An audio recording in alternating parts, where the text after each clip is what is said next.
Today, Honorable Governor Shri C.V. Anand Boshi, Professor Ranjit Singh, Shri Arindam Mukherjee, Shri Rohinandan Goswami ji, Kangana Roy ji, esteemed guests, scholars, writers, dear students.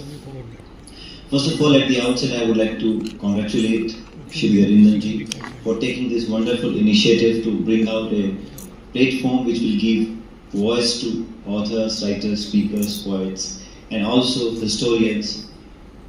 It's very, very important because the way the society is changing, the way technology is taking our place, it's very important to take a break, sit and talk and discuss, especially about literature. Why literature? Have you given it thought? For a moment, if you remove literature from the society, there's a blackout, there's no history.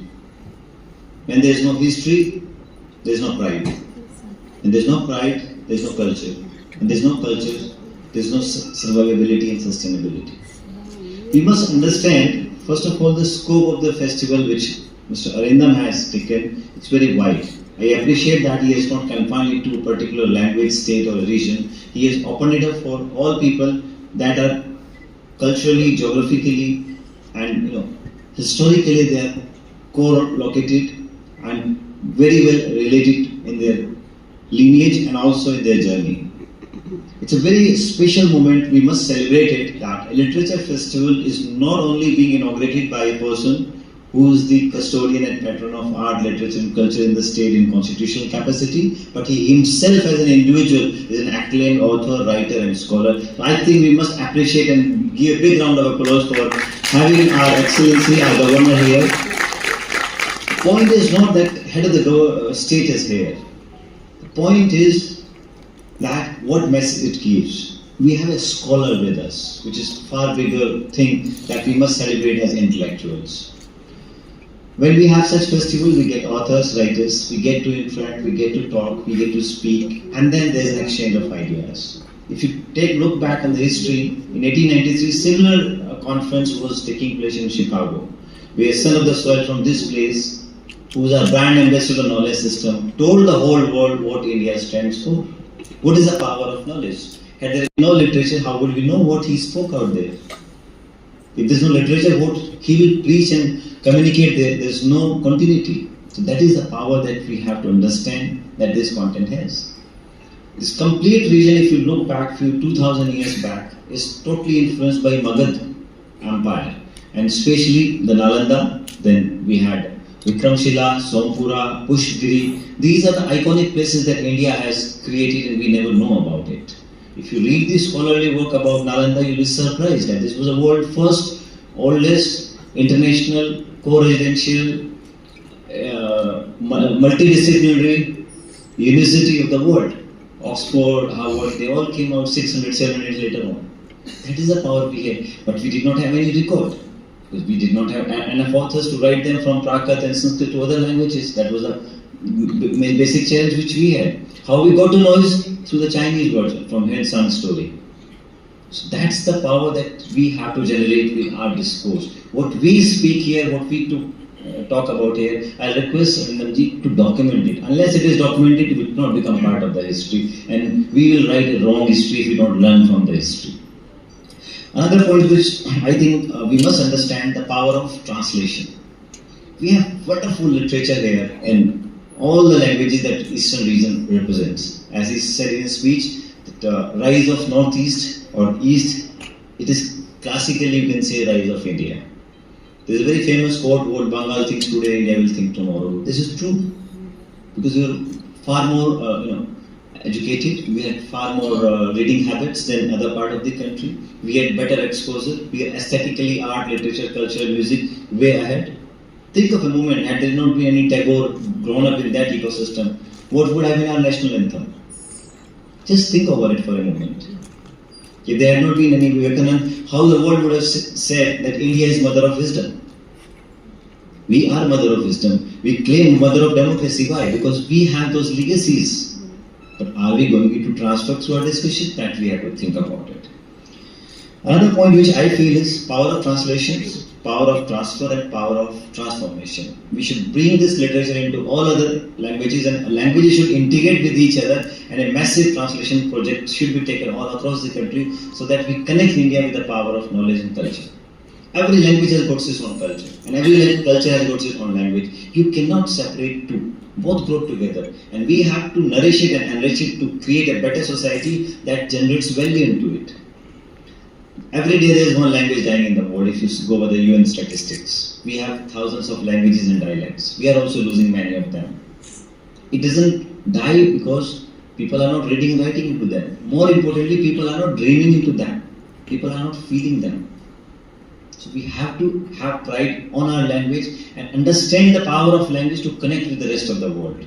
So being multilingual, translating and transforming the content is a need of the hour so that we can tell the world what we have and what is lying unexplored.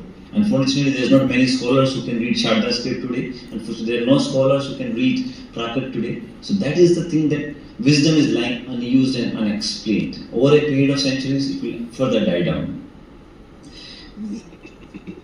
This literature festival is a great platform where we'll have difference of opinion, debates, discussions, and also dissemination of knowledge. I will request, we organized New Delhi World Book Fair recently, where we started a concept of festival.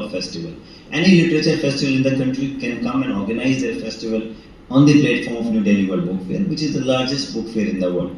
I'm glad to share that Honorable Governor had blessed us, visited our book fair, and gave a lot of valuable inputs, and we are going to implement them in due course of time. So that is the power that we have with the power of books. When we talk about literature, poets have a very important role. Right now there's a movie going on which is very popular, Chhawa. You must have seen it, right? Many of you. Every big ruler who had, they always kept two people around them. One, a historian, who is to write everything what is happening. That's a different story, that what story he has documented with what perception he has documented. But the important part was, there was a historian, there was a poet. Prithviraj Chauhan movie you must have seen, you know it about it. I want to give you 3 examples which you should go and read about it. If you read about one of the greatest ruler, Napoleon, take my words, when he used to go for campaigns, he used to take only one person along with him with a good carriage of books, a librarian. So when he was in stress, tired with all the problems, he was one of the finest administrators we ever have seen on the earth. About him there is a very famous quote, the Battle of Napoleon in Waterloo. It is written that he had a debacle or he declined because he was a human being, and it's bound to happen. That is the power he had, and he always believed, because his power came only from the reading. Come what may in war, he used to read every night. He used to discuss and write every day, and he used to carry one librarian with him every time. Second example I want to give the power of literature is, when Alexander started for the world campaign, he went to his teacher, Aristotle, and asked, what should I do? Give me some blessings, give me some secret recipe for success. I'm going to conquer the world. You know what did he give? Only one thing. He gave only Book of Homer and said, whenever you are in stress, you don't know what to do, read this book. And trust me, go to the history page. It is documented in his biography that when he came to Jhelum this side, he had that book and sword that he was given gifted. Only 2 things with him in the entire campaign, nothing else. And that always he kept below his pillow. That is the power. Third example I want to give you is Chandragupta. When Chandragupta was being trained and groomed, Kautilya only gave his manuscript to him to read. Whenever you find conflict of interest, you read it. So that is the power of literature that we have. We should not undermine it. It's fine, we have technology, AI, gadgets, but the shelf life is only 2 seconds. You will not get to know what you have read after 5 minutes back. But what you read in book, what you discuss, what you debate, what you assimilate will sustain with you for more than 1,000 years. You will only be alive if you are documented. You will not be alive if you are tweeted or on social. I'm not against social media, but I'm telling there are 2 different powers. That is for immediate dissemination, this is for longevity. Without taking much of time, I will just say 2 more things quickly. One, that this festival is a great beginning. Many more festivals should come here. Many more such platforms should be generated, and National Book Trust as a nodal agency for book and publishing will be happy to provide such platform, such kind of support, and most importantly for young authors. We have a scheme, Prime Minister Young Upcoming Versatile Authors, PM Yuva. So that is open 50,000 rupees per month scholarship in all Indian scheduled languages, that is 22 plus English. So all those scholars who wants to participate, they can participate into that. Second point is, we have a concept of having book fair. We do have a book fair in Shillong. We are starting in Manipur also, other places also.